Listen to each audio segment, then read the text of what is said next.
Hey guys and what's up. So आज हम बात करने वाले हैं कुछ रियल और बहुत ज़्यादा स्केरी इंसिडेंट्स के बारे में, और आई एम प्रीटी श्योर कि ये वीडियो देखने के बाद you won't be able to sleep tonight. By the way I have a question कि क्या तुम घोस्ट और ये पैरानॉर्मल एक्टिविटीज़ जो भी है उसमें बिलीव करते हो? क्योंकि यार देखो, मैं तो बहुत ज़्यादा करता हूँ। मतलब मेरे खुद के कुछ पर्सनल एक्सपीरियंस है जो कि मैंने शेयर भी करे तुम सबसे, और तुमने वो वीडियोज़ नहीं देखी तो मैं लिंक तुम्हें दे दूँगा डिस्क्रिप्शन में। तो मतलब मेरे को तो यार बहुत ज़्यादा भरोसा है, और अगर तुम्हें भी भरोसा है सो आई गेस आज की वीडियो में तुम्हें बहुत ज़्यादा मज़ा आने वाला है। So let's start this video. देखो, अगर तुम्हें हॉन्टेड वीडियोस में ज़रा सा भी इंटरेस्ट है ना, तो शायद तुमने ये जो नाम है कहीं ना कहीं सुना होगा, कुचिसाके ओना। सो ये स्टोरी है जापान की जो कि बहुत ज़्यादा पॉपुलर है, मतलब सबने ही सुनी है ऑलमोस्ट। तो जापान में एक औरत है जिसका नाम है कुचिसाके ओना। Kuchisake Onna is a vengeful ghost that haunts Japan and goes after children in particular. सो ये औरत बच्चों के सामने आती है। इसने मास्क पहना होता है, और ध्यान से सुनना, बच्चों के ही सामने आती है। इसने मास्क पहना होता है और ये बच्चों से एक सवाल पूछती है कि एम आई लुकिंग ब्यूटीफुल, क्या मैं सुंदर लग रही हूँ? सो अगर बच्चों का आंसर होता है नहीं, तो उसके हाथ में सीजर होता है, वो उसी टाइम सीजर से उसे मार देती है। और अगर बच्चे का आंसर होता है यस, तो उसे मारती नहीं है, वो अपना वही मास्क उतारती है, और भाई मास्क के अंदर जो उसकी शक्ल होती है दैट इज़ भाई टेरिफाइंग। मतलब कहा जाता है कि कुचिसाके की शक्ल यहाँ से और यहाँ से, मतलब ऐसे कटी हुई है पूरी, यहाँ से सीजर से कटी हुई है वो पूरी। और वो शक्ल वो उस बच्चे को दिखा के फिर पूछती है एक बार कि एम आई लुकिंग ब्यूटीफुल, और तब अगर बच्चे का आंसर होता है नहीं, तो फिर से वो सीजर से उसे मार देती है।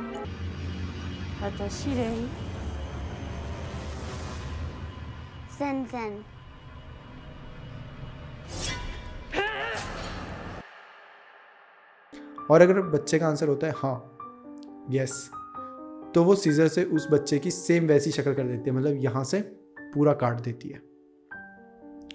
सो सुनने में लगता है ना कि हाँ यार ये तो स्टोरी मतलब भाई मूवीज़ के लिए बहुत अच्छी है, ये सुनाने के लिए बड़ी अच्छी है, बट रियल तो नहीं होगी। आई नो तुम्हें ऐसा लग रहा है, बट द थिंग इज़ कि भाई ये असली की स्टोरी है, और मतलब कुछ ज़्यादा ही असली है यार। मतलब इसके ऊपर इतने ज़्यादा आर्टिकल्स लिखे गए हैं, ये हिस्ट्री जो चैनल था उसमें पूरा इस पर डॉक्यूमेंट्री बनी हुई है। सो मतलब मैं तुम्हें शॉर्ट में बताता हूँ, जो कुचिसाके बहुत पुराना टाइम में, मतलब बहुत एंशियंट टाइम में एक बहुत ब्यूटीफुल वुमेन थी जिसका पति था एक समुराई था। तो कहा जाता है कि कुचिसाके ने उस समुराई को चीट किया था किसी और लड़के के साथ, और समुराई को जब ये पता चला था तो उसने कुचिसाके की मतलब जो शक्ल थी वो तलवार से काट दी थी, और फिर एक चीज़ बोली थी कि अब से तुम्हें कौन बोलेगा कि तुम सुंदर हो। सो ये सब हुआ था, और फिर उसके बाद वो जगह हॉन्टेड हो गई थी। वहाँ पे बोलते हैं कि उसकी आत्मा घूमती थी जो भी है, और वो चीज़ वहाँ पे ख़त्म हो गई थी। फिर सदियाँ बढ़ती रही, चीज़ें आगे चलती रही, बट 1979 में कहा जाता है कि कुचिसाके फिर से अपीयर हुई थी, फिर से जापान में लोगों को दिखने लग गई थी कुचिसाके ओना। और उस टाइम बच्चे भी जापान में बहुत ज़्यादा गायब होने लग गए थे। जो छोटे छोटे बच्चे थे, बहुत जगह सुनने में आता था कि हाँ भाई हमने देखा है, हाँ भाई हमने देखा है करके, और बहुत पॉपुलर हो रही थी ये पूरी स्टोरी। तो मतलब इतनी ज़्यादा पॉपुलर कि जापान को अपनी जो पुलिस पेट्रोलिंग थी वो बढ़ानी पड़ी। रात को बहुत ज़्यादा स्ट्रिक्ट पेट्रोलिंग होती थी पुलिस की, और इवन पेरेंट्स ने अपने बच्चे स्कूल भेजने से मना कर दिए थे, नहीं भेजते थे। हमें अपने बच्चे प्यारे, हम नहीं भेज रहे बोलते सीधा। तो ये सब चल रहा था वहाँ पे। सो अभी भी बहुत लोगों का मानना है कि हाँ भाई वो कुचिसाके की वजह से हुआ है, और बहुत सारे लोग जो कि भूत प्रेत में विश्वास नहीं रखते, उनका ये भी मानना था कि कुचिसाके का सिर्फ एक नाम यूज़ किया गया है, और जो असली में बच्चे गायब हो रहे थे वो हो रहे थे क्योंकि वहाँ पे चाइल्ड ट्रैफिकिंग करी जा रही थी बहुत ज़्यादा, और कोई सवाल भी नहीं उठाता था क्योंकि सबको लगता था कुचिसाके एक रूमर बहुत ज़्यादा फैला हुआ था, तो चाइल्ड ट्रैफिकिंग करना भी वहाँ पर ईजी था। सो ये भी एक थ्योरीज़ है, बट ये सब एक थ्योरीज़ है। अब असली में क्या है वो तो भैया किसी को नहीं पता। सो या कुचिसाके बहुत ज़्यादा पॉपुलर थी, लेकिन मतलब भाई उस पर इतनी सारी डॉक्यूमेंट्रीज बनी है, उस पर मूवीज़ बनी हुई है। तुम अगर जाके सर्च करोगे तुम्हें दुनिया भर की चीज़ें मिल जाएगी कुचिसाके पे।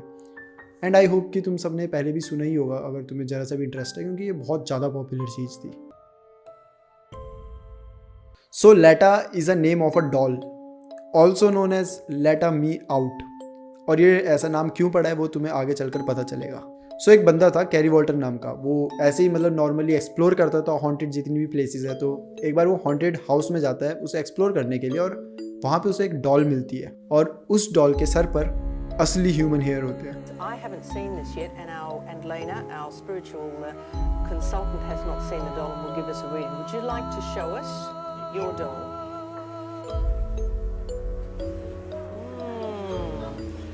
He's not too attractive. Now, what have you? Oh, what weird eyes. What have you found out about? बताया जाता है कि वो जो डॉल थी वो 200 साल पुरानी थी। असली में उसको किसी जिसने बनाया था वो अपने बेटे की याद में बनाया था और बेटे की उसके बाद डेथ भी हो गई थी। सो कहा जाता है कि उसके अंदर बेटे की सोल आ गई है या वट एवर, बट वो असली मुद्दा नहीं है। मुद्दा होता है कैरी वॉल्टन के वहाँ जाने के बाद। सो कैरी वॉल्टन जो होता है वो उस डॉल को लेता है, वो घर आ रहा होता है, उस डॉल को लेके आ रहा होता है, अपनी कार की डिक्की में डाल देता है और नॉर्मली घर आ रहा होता है उस हॉन्टेड हाउस से, मतलब पूरा एक्सप्लोर करने के बाद। तो बीच रास्ते में उसे कुछ आवाज़ें सुनाई देती है, कुछ आवाज़ें जो कि उसकी डिक्की से आ रही होती है, कि जैसे कि कोई डिक्की में ऐसे खट खट खट कर रहा है और बोल रहा है लेट मी आउट। और ऑब्वियसली वो आवाज़ उस डॉल से ही आ रही थी क्योंकि डिक्की में उस डॉल को छोड़कर और कोई भी नहीं था। सो कैरी वॉल्टन इन सब चीज़ों को सुनने के बाद ये सारी चीज़ें इग्नोर करता है और फिर घर पे आ जाता है। सो कैरी वॉल्टन जब इस डॉल को अपने घर ला रहा होता है तो जो उसके डॉग्स होते हैं वो बहुत वियर्ड एक्ट करने लग जाते हैं। वो कॉन्टीन्यूसली बार्क कर रहे होते हैं, बार बार भौंक रहे होते हैं, बार बार वहाँ से भाग रहे होते हैं। किसी को समझ नहीं आ रहा होता क्या हो गया है।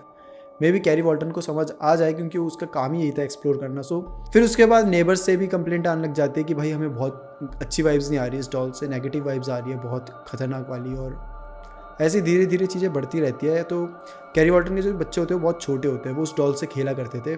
बट एक रात को उसके बच्चे एकदम से चिल्लाते चिल्लाते बाहर आ जाते हैं कमरे से और कैरी वॉल्टन बोलते हैं क्या हुआ क्या हुआ। तो उसके बाद उन्हें पता चलता है कि वो डॉल बात करने लग गई थी। That doll literally started talking और वो वही कह रही थी let me out, let me out. तो ये सब सुनने के बाद मैंने सोचा था यार कि मतलब अगर डॉल से इतना ही ज़्यादा ये सब हो रही है, तकलीफ हो रही है, तो बंदा उस डॉल को छोड़ क्यों नहीं देता। एंड आई नो कि तुम भी यही सब सोच रहे होंगे। So here's the answer. And said, I don't want no more to do with the doll because I'm having lots of bad luck and I feel the vibes are coming from the doll. Why don't you just get rid of the doll? You found it in the base of a house 25 years ago. Why don't you just get rid of it? I can't. It's Why? just, I've tried to get rid of it before. When we were buying our first home, I needed some money in a hurry and I decided to sell him. And I'd advertised him and I took him to the place. A lady had rung me and wanted to buy it, and I tried to take him out of the car, but I don't know, I just couldn't take him out. It was really weird. सो तुम देख ही सकते हो doll से जुड़े हुए कितने सारे किस्से आते हैं आजकल। तो भैया अगर तुम अपने लिए डॉल्स खरीद रहे हो तो थोड़ा सावधान होकर ही खरीदना प्लीज़। सो यार that's it for today guys. मैं बस एक्सपेरिमेंट कर रहा हूँ कि किस टाइप के टॉपिक्स तुम्हें अच्छे लगेंगे। तो प्लीज़ मुझे बताना अगर तुम्हें ये टॉपिक अच्छा लगा हो, क्योंकि मेरे पास कुछ पर्सनल एक्सपीरियंस भी है बताने को। तो अगर तुम चाहते हो मैं वो शेयर करूँ तो भाई हाँ, तुम मुझे बता सकते हो। दैट्स इट फॉर टुडे भाई। आई होप कि तुम्हें अच्छी लगी हो वीडियो। सो अगर अच्छी लगी होगी तो लाइक शेयर सब्सक्राइब जरूर करना, क्योंकि इस टाइप के कंटेंट अब बहुत ज़्यादा आने वाले हैं और बहुत कंसिस्टेंटली आने वाले हैं। So bye bye and take care.